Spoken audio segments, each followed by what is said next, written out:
na edad 80, 85, 90 at 95 years old.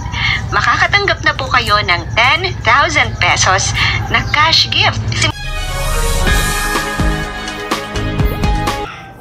So yun guys, so magandang buhay po Pilipinas, no? Magandang buhay po Luzon, Visayas, Mindanao at sa buong mundo mga kasyawing. So for today's video mga kasyawing ay good news, no? Para po sa ating mga senior citizen. At para po sa ating mga senior citizen sa ating nasasakupang barangay mga kasyawin. Kasi po, pwede na po silang mag-claim po ng 10,000 cash gift na galing po sa gobyerno mga kasyawin. At simula po noong December ay pinatupad na po ito mga kasyawin. So pwede na po silang mag-claim sa kanilang cash gift mga kasyawin. Yung edad po na 80 years old, 85, 90, 95 at siyempre ang 100 years old mga kasyawin. So panoorin nyo po itong video na ito mga kasyawin kung paano po nila ma-claim ang kanilang cash gift na 10,000 mga kasyawin. At kung bago lang po kayo sa akin channel ay huwag nyo sana kalimutan na subscribe at click the notification bell. I-bell all yun na para updated kayo lagi sa mga bago kong upload na video. Don't forget to like, share and comment mga kasyawin. So narito po, panoorin po natin kung paano po maklaim nila yung 10,000 cash gift nila po mga kasyawin. Wala itong patigalin mga kasyawin, panoorin na po natin itong video na ito. Na edad 80, 85, 90 at 95 years old.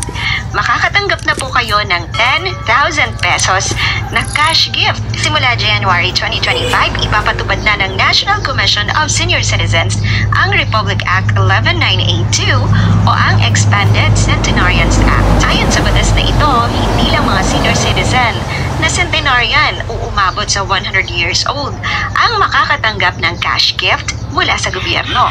Under this law, ang mga senior citizen na umabot sa edad na 85, 90 at 95 ay may matatanggap na rin na cash gift. Magkano ba ito?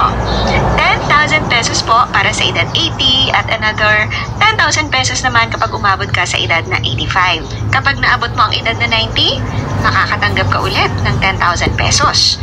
At kapag nag-95, 10,000 pesos na naman ang iyong matatanggap. Kapag umabot ka naman sa edad na 100,000 pesos ang cash gift na para sa inyo. Ito po ay para lamang sa mga senior citizen na natural born at dual citizen na Pilipino na nakatira dito sa Pilipinas o sa abroad. Hindi po dito kasali ang mga Pilipino na iba na ang citizenship. Ang pag-claim ay dapat gawin sa loob ng isang taon matapos maabot ang edad 80, 85, 95 at 100. Dapat mag-apply kayo dito in advance. So, kailangan 4 na buwan to 6 months bago sumapit yung ika-80, ika-95, ika-90 at ika-100 na birthday ninyo. Dapat mag-file na po kayo ng application para sa cash gift para ma-process nila agad ang application. Ang unang gagawin ay mag-fill out ng application form. Ita-download po ang application form sa ncsc.gov.ph o pumunta po sa pinakamalapit na OSCA o LSWDO o DSWD office sa inyong municipality o sa inyong lungsod. Tiningnan ko po sa website ng NCSC itong application form pero wala po akong makita.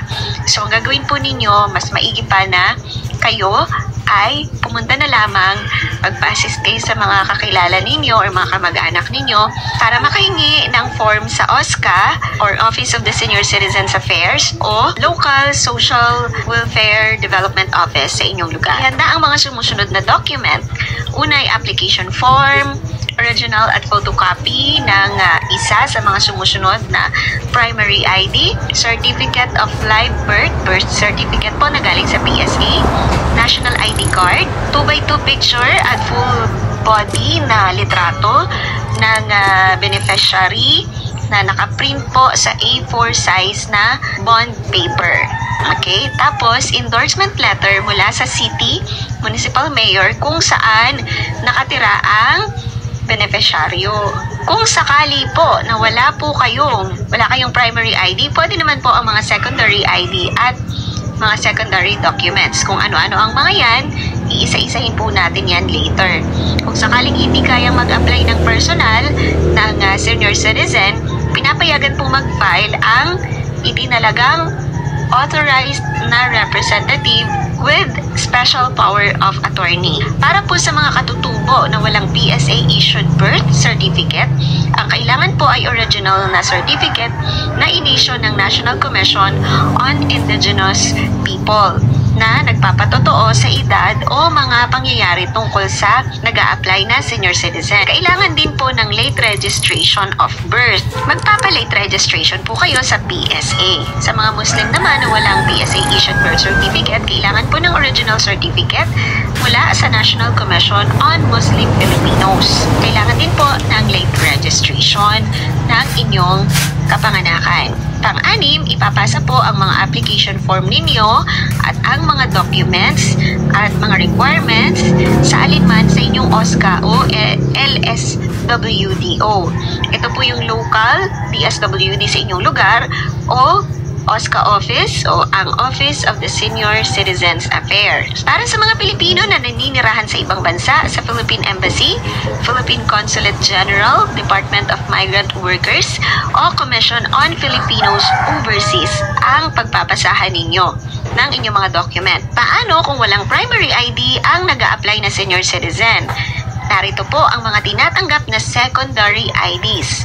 Pero kailangan po ay 2 secondary IDs ang inyong ipipresent. Gaya po ng passport, senior citizen ID na issued ng OSCA, PRC ID, at iba pa. Ito po yung listahan. Pagmasdan nyo na lang po mabuti. Ito naman ang kailangan na secondary IDs or secondary documents para sa mga Pilipinong senior citizen na naninirahan sa abroad. So, yan mga ka-showing, no? Napanood nyo po ang video pong ito. So,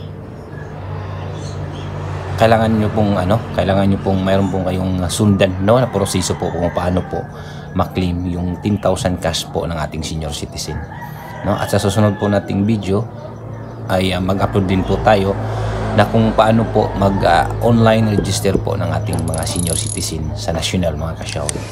So, comment down below po kayo mga ka-showing, and don't forget to like and share po para marami pong makakaalam, no, kung paano po ma-claim yung 10,000 cash gift po ng ating senior citizens. Maraming salamat po sa inyong lahat.